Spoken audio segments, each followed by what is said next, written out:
Did entrepreneurship change forever, or are we still in the pandemic aftermath? How did workforce strategies change in 2024, and what's in store for 2025?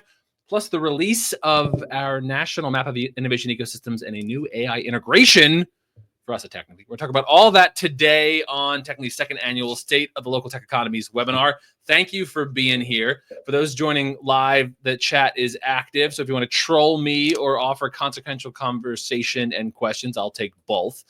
I'm Chris Wink. I'm the CEO and co-founder of Technically, a news organization with a community of technologists and entrepreneurs. This week, Technically released our national map of innovation ecosystems, which I'm going to pull up in a moment. And it features our innovation index. We're going to talk a bit about that. That's timed with our second annual State of the Local Tech Economy reports, which we published in each of our the 5 U.S. markets we follow most closely. To discuss all of that, I'll be joined shortly by Victor Wong. He's the founder and CEO of Right to Start. It's an inclusive entrepreneurship nonprofit and a friend of the show. But first, let me set the stage on what we've learned over at Technically about local startup ecosystems here in 2024. And let's see if I'm going to successfully transition without breaking it all. That's showing up for you, friends, right? Yeah, there we go. We did it. So let me set the stage a bit here. There we go. Us at Technically, you guys know our team. So tinkerers might often be the first to deploy a new technology, but commercial adoption is almost always led by established firms. A century-old British caterer deployed the first business computers to calculate the ingredients in breads and cakes. Early mobile phones were used by corporate executives. And instead of 3D printers landing in every home office in the 2010s, they were more widely used by manufacturing giants. And that's because new technologies are typically expensive and disruptive. Even if big firms overlook their importance, they typically employ people who are willing and able to be early adopters. That typically means no such luck for smaller firms. That means there was no surprise when, with the big first consequential government data we saw on the use of artificial intelligence, we weren't surprised that big companies are those most likely to be using some form of artificial intelligence to deliver products and services. Over 7% of all U.S. businesses with at least 250 employees used AI in August. This is from fresh analysis from the Census Bureau, just released last week. And that was expected to rise to over 1 in 10 over the next 6 months. That didn't surprise everyone. That's typically what happens. Big businesses actually have someone somewhere that can be deploying big technology. But the surprise that everyone was talking about was that the second highest cohort of using AI was the smallest, so-called micro businesses. 5.5% of those with 4 or fewer employees were using the technology. It's fewer in the middle, those with between 5 and 249 employees, that were deploying AI at lower levels. Every business category expects this to grow over the next 6 months. And so we're at an interesting moment, kind of two paths. Either, and I think this sets up for our conversation today, either tiny businesses just got a jump start. People were able to tinker overnight, and they're going to see their adoption rate slow behind bigger firms. And that has happened with other technologies. That's one path that could take place.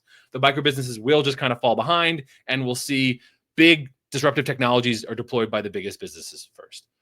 Or something is different about AI. Maybe lightweight tools and low cost starting points mean that those with fewer employees will rely on AI more.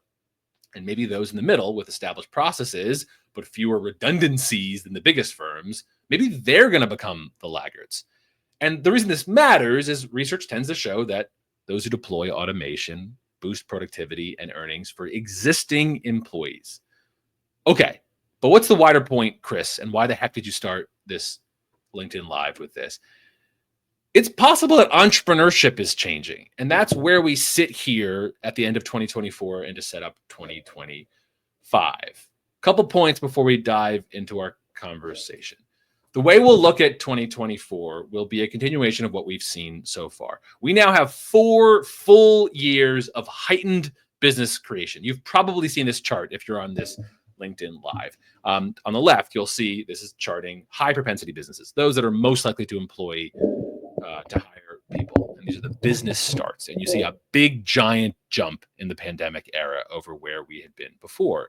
And it's sometimes difficult to convey just how big of a change this is. I've been covering this for 15 years. I had never seen a chart like this before. My entire business and economics career was talking about declining rates of business starts in American life. But here's my best attempt at making this clearer.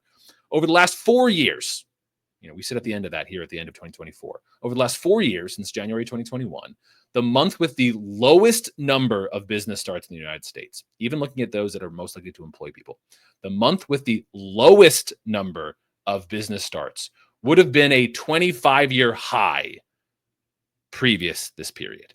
It's a very real paradigm shift. We've gotten to this much higher level. And questions that I'll be asking Victor, and we hope to explore more technically, is this just still bonkers, crazy, post-pandemic madness that will regress to the mean, or did we see something different happen? And because part of the real change is that the business starts that gained most fast are coming from broad representation in American demographics.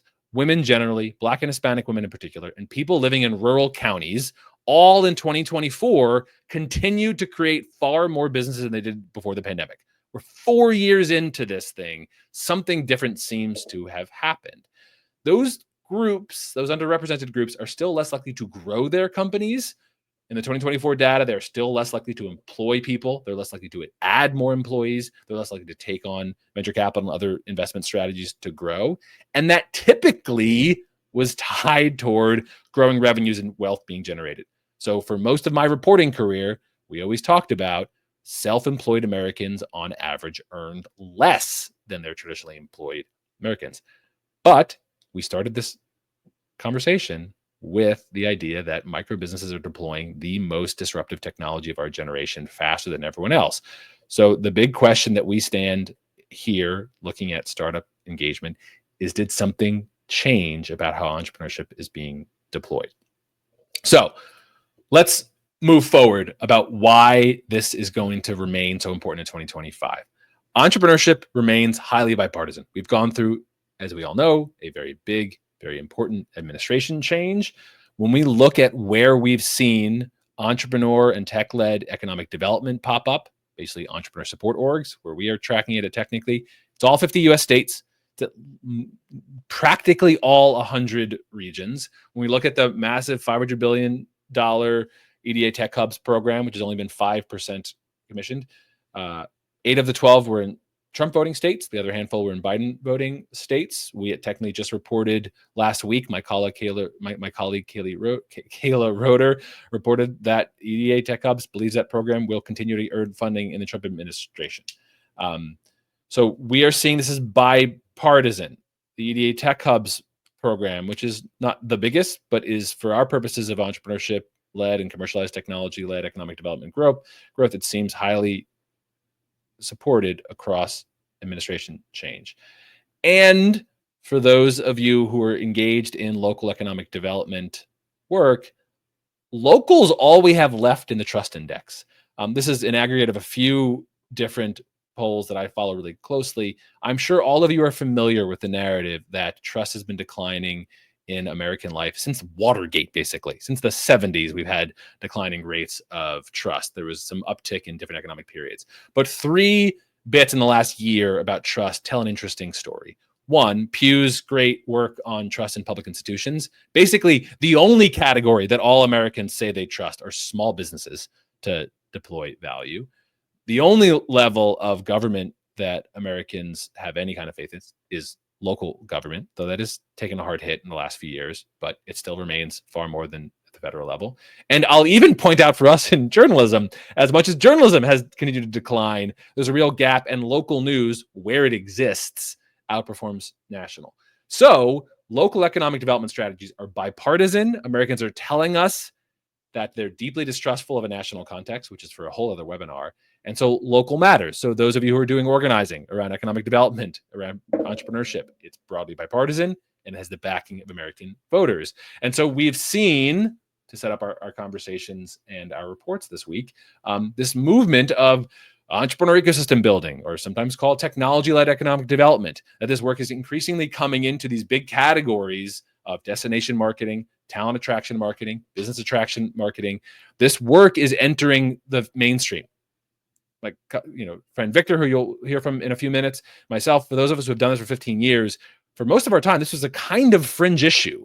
And it's very much coming into the mainstream and seems to be having the backing across administrations. So here we go. We had a pandemic era. We had coming out of the pandemic era, and we think we're in the next stage era.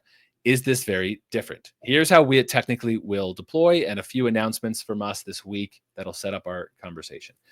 This we introduced last year. This is how we technically evaluate innovation ecosystems, startup ecosystems, however you want to use your language. We kind of just basically talk about where the ideas come from, how you commercialize those ideas, who's working on the ideas, and why does anyone want to live in that place? And this is how we think about that work.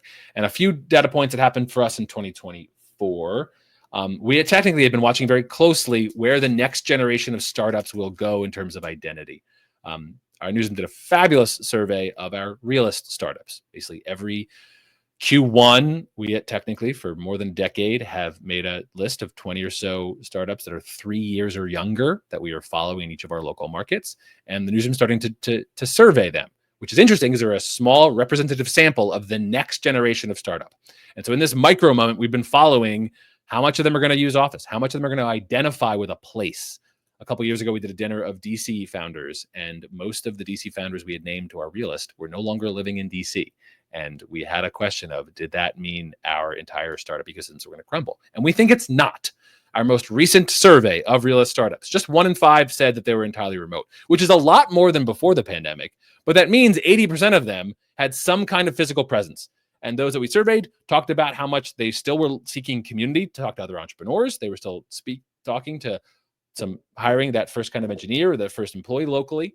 CBRE had a big national report drop earlier this month, and they proudly gloated, as much of commercial real estate likes doing right now, that the tech subcategory has, since 2022, been leasing more. So they feel like we've hit our bottom, and the tech community generally and startups more broadly are coming back in. We technically are also seeing life sciences, robotics, university spinouts, all this much more mature process coming into the startup ecosystem conversations of the 2010s. And as I started this conversation, the micro business category and other tech-enabled small businesses, the commercial storefront that's also selling e-commerce, as an example. These all seem to be entering these conversations and adding a lot more width to the conversation of startup. Carta just dropped this past week a small piece of data that I think speaks to some of the things that we hear from many of our communities post-frothy category. Lots of startups are getting capital later, but for those of you who are still very focused on high-growth venture-backed startups, Carta did some great work pointing out that over the last 10 years, there's been a real rise of seed stage investors in many regions, success. But the much earlier stage, the angel round, still is lacking in most regions. So when, I will admit a bit of a mea culpa myself, I would so often hear from founders who were saying it's so difficult to raise capital, and I would say, get on a plane, or I would say, find a seed investor, which is, there's some truth to it. That earlier stage of who's that first money in, particularly as startups become more representative of people without backgrounds, without friends and family, without the wealth to have friends and family rounds, there are real gaps here. So for those of you who are thinking about your ecosystems, angel investor communities leveling up might be a very real gap. You might worry less about seed. And the later stage investments, you can get on a plane for. We technically are watching very closely meetup culture, which I think is very foolishly overlooked by too many economic development strategies. This is a gathering of how people find each other. And whether or not your meetup community is back in your home region should matter. And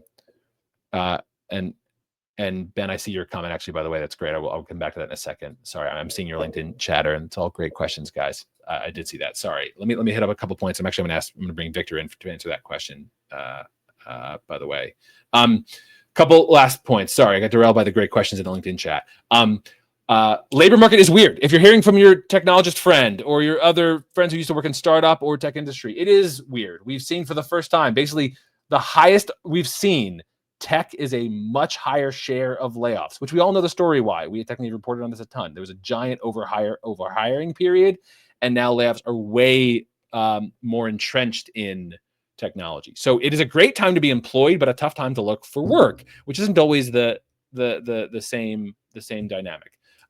But we are tracking across regions. Tech job openings are up year over year. This is a chart from Atlanta, one of the markets we follow with some economic data we use for our newsroom. And by September, every region we tracked had 2024 job openings over 2023 job openings. And this is specific to tech roles.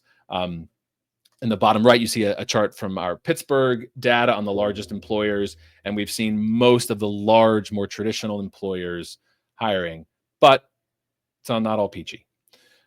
Last setup, and then I'll mention our announcement, and then I'm 2 minutes late to get Victor up here. Some of you may have already seen from us sharing our innovation stack as we're increasingly trying to see how regions are building a set of tools to respond to the maturing of entrepreneurship-led economic development growth. The bottom of the foundation is the direct service. How do you support those entrepreneurs, the direct service to the workforce? But in that middle category, you have so much of the work that many of you do, the community and identity. It's the membership groups and the associations, but it's also the meetup culture. It's how all these people bumping into each other. And then at the very top, which some of you also might be working on, it's the storytelling. How does anyone know that all this work is taking place? So here's a couple announcements of how we're trying to contribute this. I am very excited. We're going to do more in the new year about this, but with our friends at EcoMap, just launched yesterday, we have an integration with their AI chatbot only in Baltimore. We're doing this in Baltimore as our first test.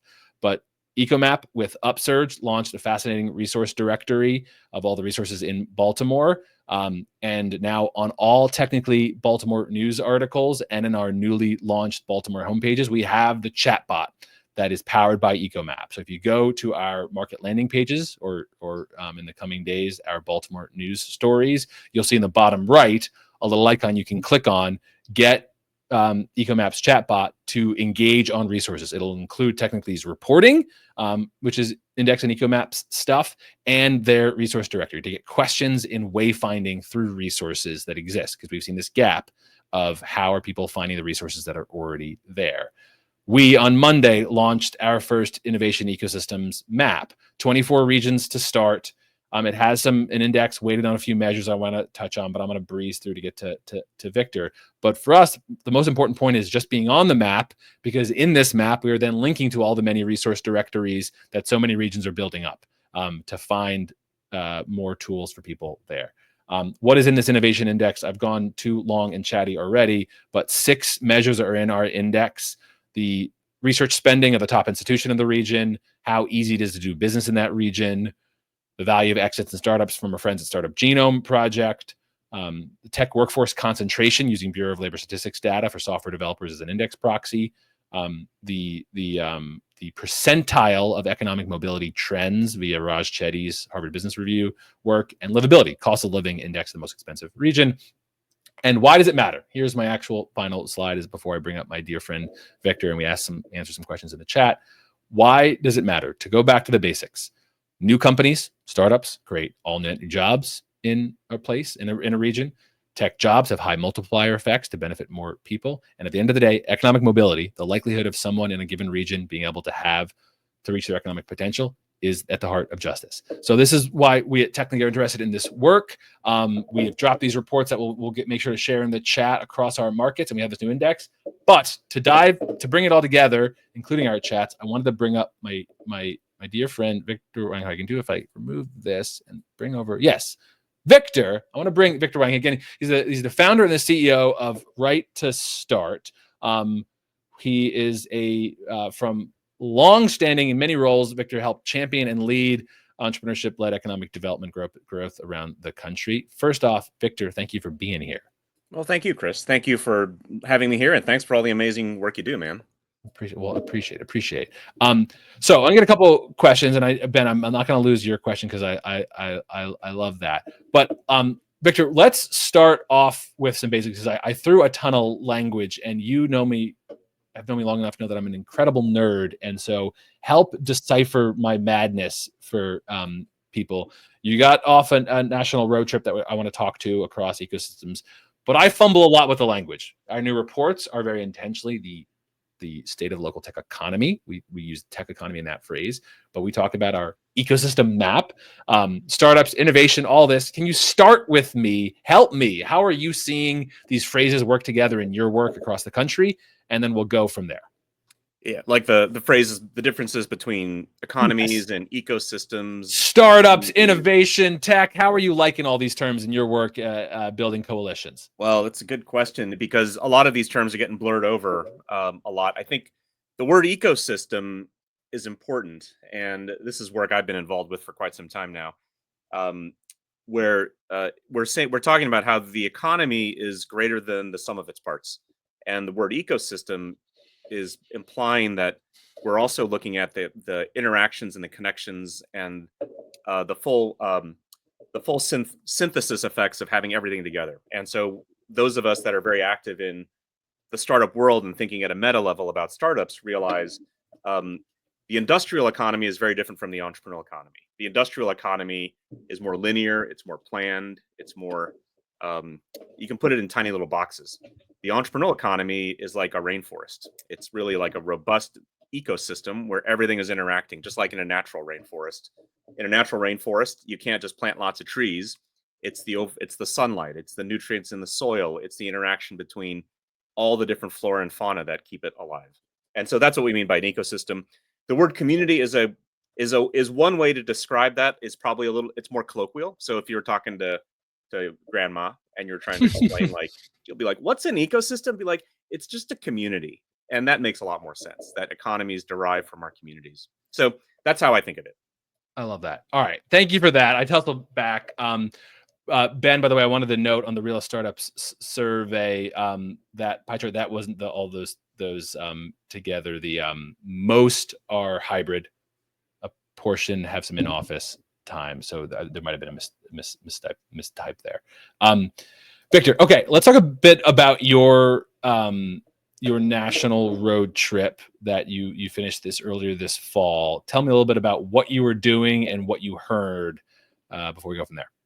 So I took a road trip this year from all the way from LA all the way to DC. So it was coast to coast. We had 15 events in 15 cities across 13 different states. So went from California, drove up north because it was the summertime. So I avoided the hot part of the country, up through Oregon, Washington, Idaho, Montana, North Dakota, Minnesota, Wisconsin, Illinois, Indiana, Ohio, Michigan, Pennsylvania, and on to DC. And the idea was to get a sense of where entrepreneurship in America is in this election year in 2024, to take a pulse of the nation, especially at the entrepreneurial grassroots, and also to be able to talk about Right to Start, this organization I founded and am CEO of. Right to Start, we're a national organization that fights for entrepreneurship. We seek to lift the voices of entrepreneurs in civic life. We drive policy change. We build grassroots movement and activism. And then we tell the stories of entrepreneurs to make sure that everybody knows. And so we have a footprint now in 34 states. We've got 6 states now that have actually put an official in charge of entrepreneurship because of our work. And so this is for the first time in a lot of these states. So we're very proud of that. But we've had 15 state legislatures introduce over 40 bills of ours. And then on the road trip, at the end of this road trip I took, we did an event with members of Congress, with the House Entrepreneurship Caucus, and with the head of the SBA. And we talked about what we learned, and we shared them with the folks in Washington, because what we heard on this trip is different than a lot of the narrative, right? When you read the news, you hear stories of decline and dysfunction, and America's, falling down. And when you're out there talking to entrepreneurs, you actually see something different. Actually, the national election almost never came up, amazingly enough. And people are just too busy building stuff. And you actually leave with a deep, when you travel the country like that, you meet with the entrepreneurs, you actually get this deep sense of renewed optimism. I fell in love with this country all over again. It's just this magnificent place, and there's so much regenerative power and energy in this land. The entrepreneurs are really building the future, and the job of us that believe in entrepreneurs should be to fight for them and to help expand entrepreneurial opportunity, make it easier for them everywhere across the country, because it's what's going to lead this country out of this phase, this moment that we're in.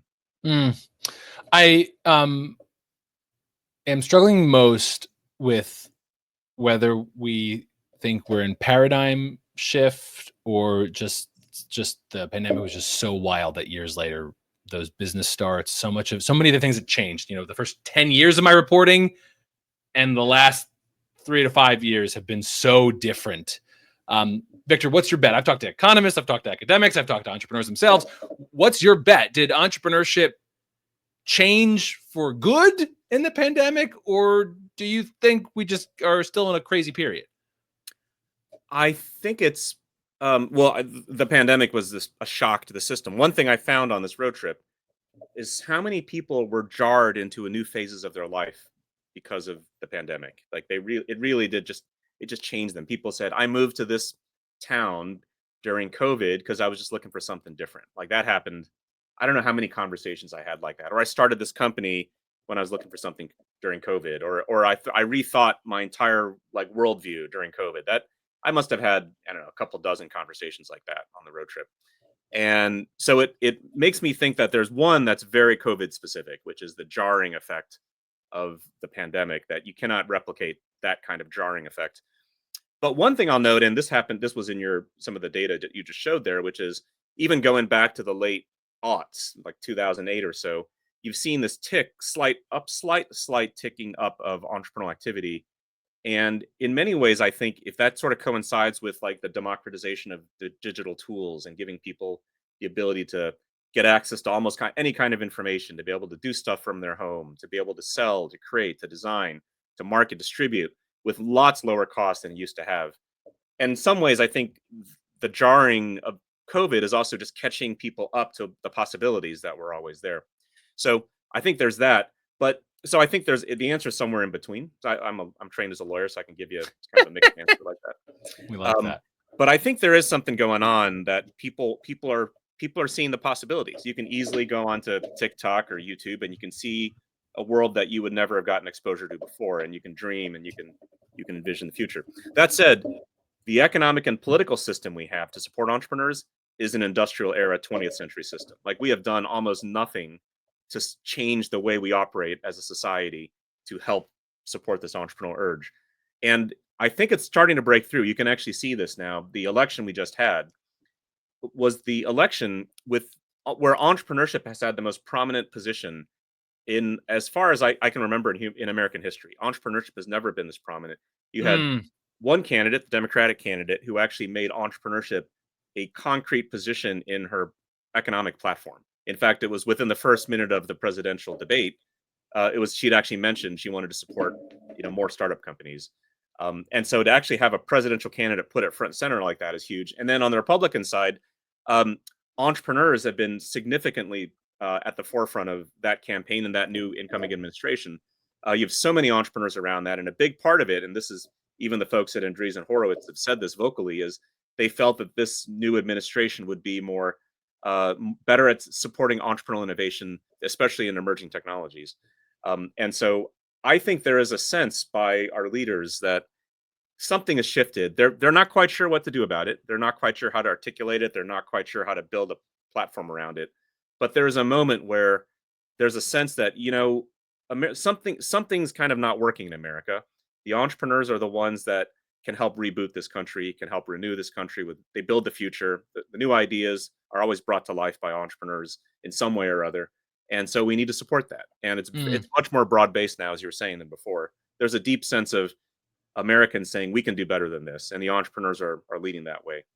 You hit on the important theme that there are very real new, but many of these are longstanding trends. I want to also shout out Charles Ross, who for some reason his headshot's not showing up, but the wonderful executive director of NBIA. One of our ambassadors at Right to Start. So yes, Charles there is amazing. You go. Charles is amazing. Charles points out that NBA and many organizations have laid the groundwork for many years. So I think we all kind of agree that you can map on many efforts, kind of overlap and build a foundation. We did a report last year with UBS calling out that maybe the pop in entrepreneurship could be drawn to like layering in the 2010s, and to Charles's point, even before. And then, as you said, Victor, there was a pop, and miraculously we'd actually built a foundation for people to build on. So like the moment came and there suddenly were resources for entrepreneurs. There was a community, a sense of for tech workers and the like. That's certainly compelling. Uh, Maybe I'll ask, because I actually also saw Tracy Clark dropped here in the chat. She was playing with an LLM, asking how are LLMs helping micro businesses. So Tracy, like that. Maybe go to that point that I called out. That's very fresh census data just from last week. It's the most formal look I've seen, Victor, on what companies are actually deploying AI. Not tinkering, but it's the specific question. I went nerdily deep into the actual census surveying questions. The real question is delivering products and services to customers. So it's a pretty high barrier question that census asked. And it was a real surprise to see the smallest businesses were outpacing most of those middle folks. For you, Victor, do you have a bet? Do you think that's like part of this, maybe a paradigm shift in startup, or is your bet like, well, maybe we're going to end up that just playing out to the mean and over time? One of the things that I think is really clear about some of these AI tools is how easy and intuitive they are to use, right? Because it's speaking in normal language, and so it's much more accessible. So if you look at like digital marketing tools, for instance, that was not like anyone that's ever tried to run their own ad on, AdWords or Facebook ads or something. It's an area of deep expertise that you can really get nerdy on it. You can get very wonky. It's very data driven. It's not as accessible to ordinary people. And so different realms of technology just have different interfaces. I think ChatGPT, people, kids can play with it and they can figure out how it helps their lives very, very quickly. So I think there's that. I think big companies will have, especially in the digital revolution, though, have had they do tend to get the lion's share of expertise on these types of tools. And so that's a challenge. And I would say I'd point to the fact, and this comes up in some of the polling that we've done at Right to Start, which is people really want our schools to do a better job at teaching entrepreneurial skills. Like we actually don't teach it. Like you can go through 13 years of public school education, get a diploma, and the next day you actually have no means of self-sufficiency. You wouldn't know how to buy something and sell something and make something to survive on your own. Most of the whole system is really geared towards corporate life, to helping you land a job somewhere, not to creating your own job. And our polling data shows Americans actually want to be able to be entrepreneurial. They want their kids to be entrepreneurial. And this is especially true in underrepresented communities, in Black and brown communities, in rural communities. This issue actually is even more highly ranked. People actually really prioritize this. And so there's this deep urge in the sense that people want to be able to compete, but we actually haven't built a policy system or civic system that actually gives people the tools to be able to do that, which is one of the reasons a number of technologies in the past have had a hard time. They get picked up faster by the big companies, not the smaller ones, because the knowledge set on how to use these things is just smaller. I think AI does offer the opportunity, at least some of these LLM models for natural language are more suited for ordinary people to figure out. So anyone can use them and start writing better emails. I think I've noticed emails have just been written better in the last year than they used to be by ordinary people. Well, yeah. What happens if all the spam just levels up? Does it also just make we end up in the same place, but just slightly more legible? I'll say. Well, you know what? It puts the premium on like creative entrepreneurial thinking, right? It's like where grammatical writing becomes a commodity. Who would have thought? Right. Now entrepreneurial thinking becomes the really rare thing. AI is really good at looking retroactively and kind of copying what was done in the past. Human beings are the ones who invent stuff that's totally from new paradigms, from new worlds that you wouldn't have predicted. And that's where I think we'll always have a strength over computers. Well, so let's actually build on that. One of the things that I want folks to get out of this conversation and our reports is you and I both can talk real nice about how entrepreneurship is broadly supportive, everyone can get behind it, but we also know a lot of this work is viewed as competitive. We had technically talked a lot internally. If releasing a map, which is our priority, but that had an index, were we feeding into just like this constant narrative of regional comparison. And I was rightly called out because I've long been a critic of just listing regions because it's dumb. Because of course, the obvious point is we all are different people. We're all going to have different priorities and places. All we really want are regions to reach whoever is going to be happiest where that region is. So it's somewhat foolish to just like rank and stack because regions are different, places, people are different. We want a diversity of communities. That said, you know that there's a lot of like regional challenges when people across jurisdictions are talking about economic development strategies for workforce or entrepreneurship. You know that states and regions look at peers and benchmark and compare. So we talked a little bit about when we launch a map and when you offer such great policy objectives that we end up seeing similar standards are showing up across the country. If everyone has an entrepreneurship strategy, does no one have an entrepreneurship strategy? Or are there ways to still differentiate? How are you talking to that economic development person that's like, yeah, but Victor, I want to be a little better than so-and-so, or yeah, I want to be more competitive than so-and-so. How do you balance collaboration with real distinction for a region? Well, human beings are competitive species. I don't know if you know I'll give a quick side story in the history of the game Monopoly. Please, The game please. Monopoly was actually started as two different games. One was the game about socialism, and the other game was about capitalism. And the idea was they wanted to show the benefits of socialism and why capitalism was bad. And the idea was that people would love playing the game where everyone came together and was happy, and they would hate the game where everyone was, evil and competitive. And which game do we remember is the game that stuck? It's the competitive evil game. We actually love competing and beating our family members and friends and taking money from them. It's just sort of, it's sort of in human nature. So we love rankings as well. And so we love the competition. And there's something about that that is just very natural. It's not, I don't think it's inherently wrong. I think the challenge is what do you rank and how do you actually know what's good and how do you support good entrepreneurial support rather than bad stuff. And it's always when you get into rankings, people start chasing things that are trying to drive numbers and rankings as opposed to looking at the thing that really matters. And that is actually the great challenge in entrepreneurial support. So one thing I'll point out in economic development has been the shift. We talk about the shift in the last few years in the world of economic development, and a lot of folks on the call I think know this. There's been a massive shift in the way economic development is getting done in this country, and this is part of work I've been involved with, and a lot of people have been involved with. But the idea is that even a few years ago, if you were an economic developer for a city or a county or a state, the only way you could do that was by working on big company attraction, retention, incentives for attracting big companies to your region. In fact, that's been the dominant mode of economic development for half a century now in this country. That is how we grow economies, is attracting big companies. As of in the last few years, that has finally shifted now. And what happened is that, among many things, is the entire economic development industry now. There's a whole profession around that. You can actually get certified and trained now as a professional in that business for using entrepreneurship-based economic development for the first time. And so that's a big deal. The idea that was not even considered something certifiable in that professional sense in 20, in the 2000s is odd, but that's finally catching up. And now there's that. And I was just a keynote speaker at the International Economic Development Council event in Denver, and entrepreneurship was a good half of the event. It really has become widely accepted that building homegrown businesses, driving innovation from the bottom up, is every bit as valid a form of growing economies as working with big companies to attract them to your region.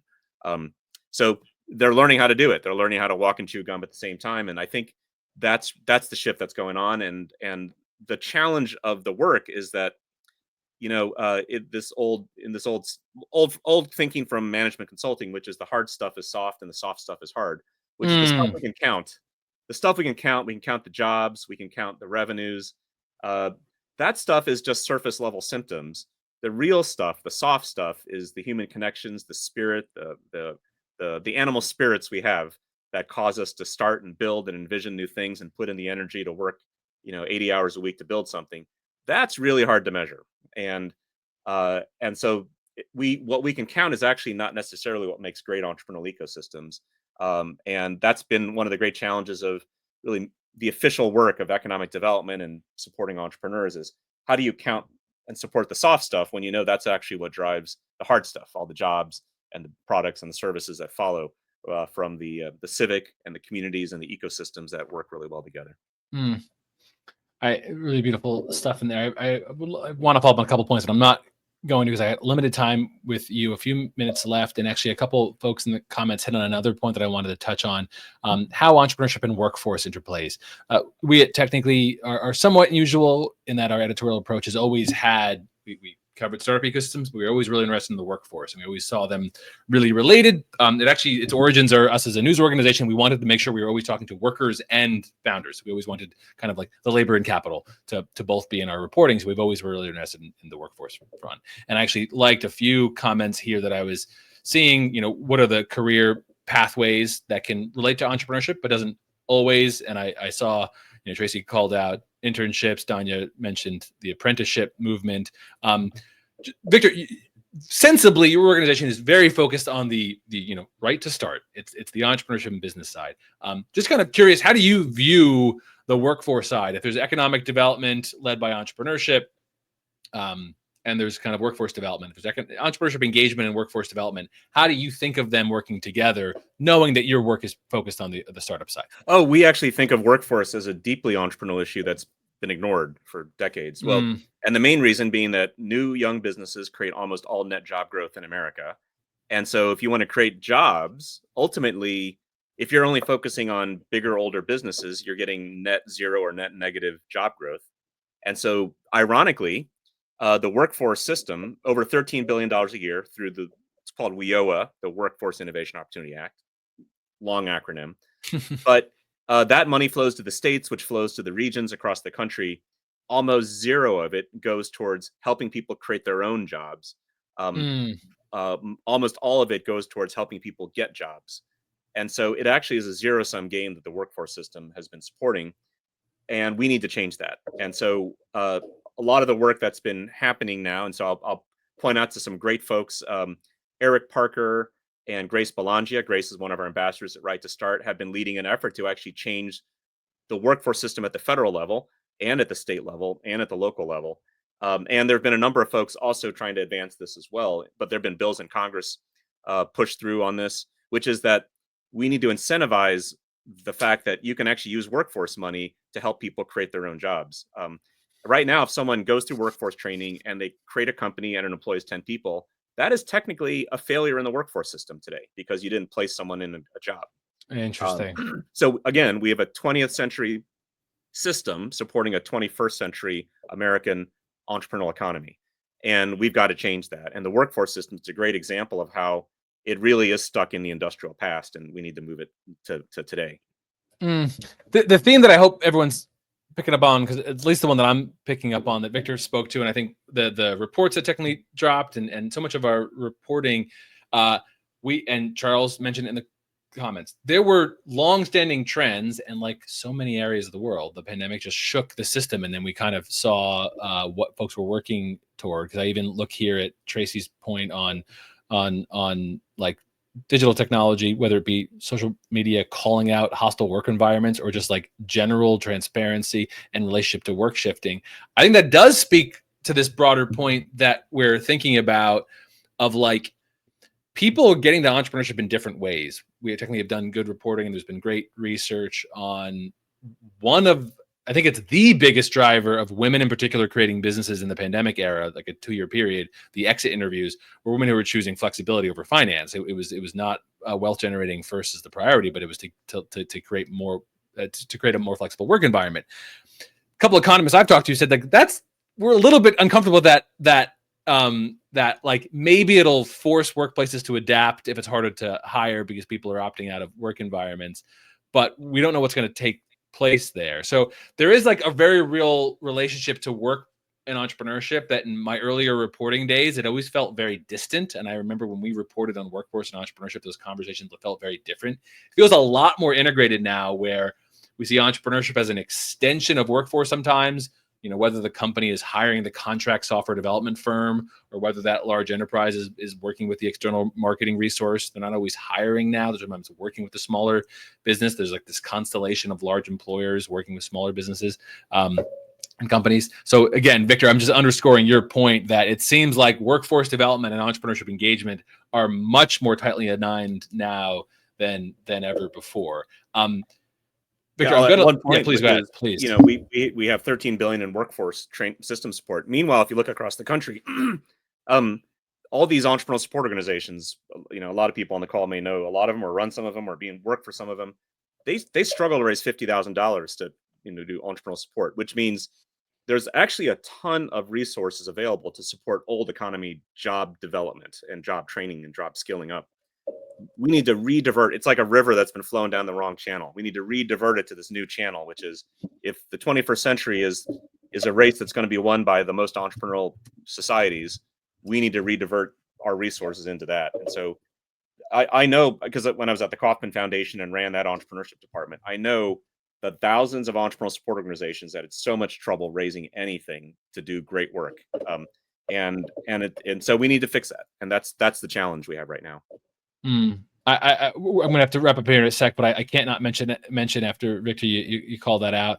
I got really interested as I reported out a story just back in October, looking at a handful of workforce development strategies that had invested in particular jobs, and when I looked at the jobs that they were prioritizing, a good number of them were projected to decline. So it was workforce dollars committed to developing workforce dollars committed to developing skills in jobs that they themselves were projecting to decline. Right. And when spoke to, the answer was like, just because we always have. That was the answer. Like, it was the large employers had always asked for those demands. And that's where things were. So very much living, breathing example of just that. We gotta close here, but one couple questions. One, Force Right, shout out over Startup Genome Project. They're part of our data. Thanks so much.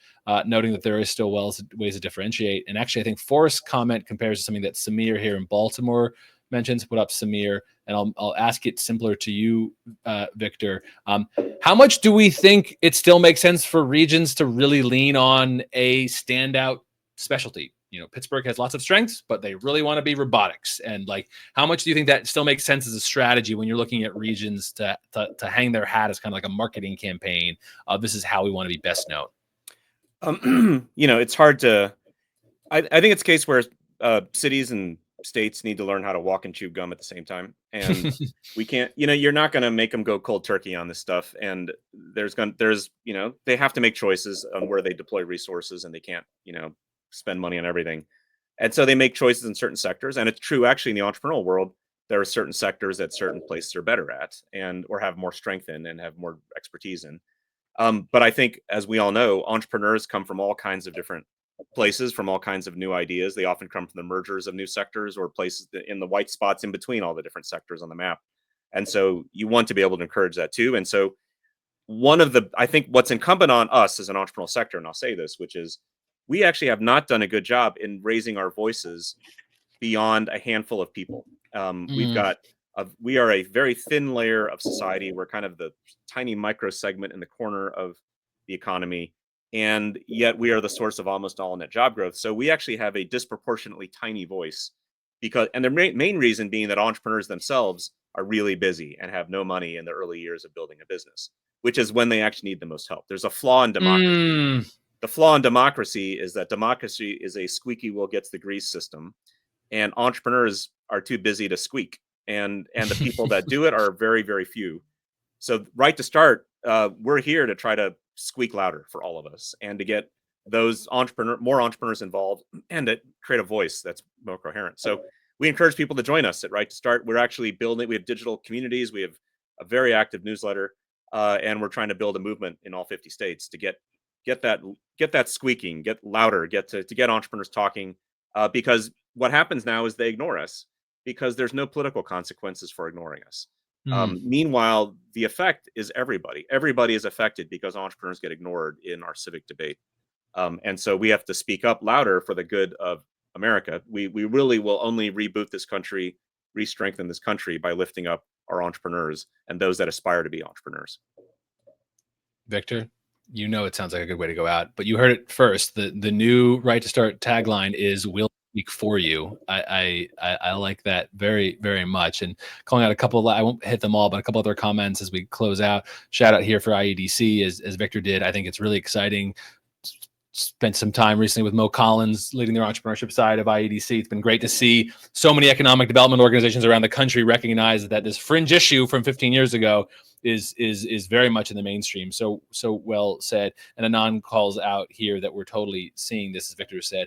Entrepreneurship is a big word. It means a lot of different things in very different neighborhoods, blocks, communities, regions. It means different things. And Victor, I so appreciate the work that you're doing, and to you all. So we'll drop links if we haven't already, and we'll put it below the video when we embed this. Links to technically State of the Tech Economy report in 5 markets that we follow most closely. And then we have our new innovation, a map of innovation ecosystems. That's technically /ecosystems, 24 regions we're watching. We want to add more. We want to work with you. We think the storytelling is big. And for those who are interested in the Baltimore region and check out technically /Baltimore, bottom right, click on that chat bot, play with that integration with EcoMap. That's really exciting. And shout out to the EcoMap, our EcoMap friends on that. Like to do much more. Friends, that was the 2nd annual technically State of Local Tech Economy webinar, LinkedIn thing. Thanks for joining us. We're going to see you next time. Download those reports, check out our reporting. Right to Start is where the additional information you can get from, and we'll see you next time. Bye, everybody.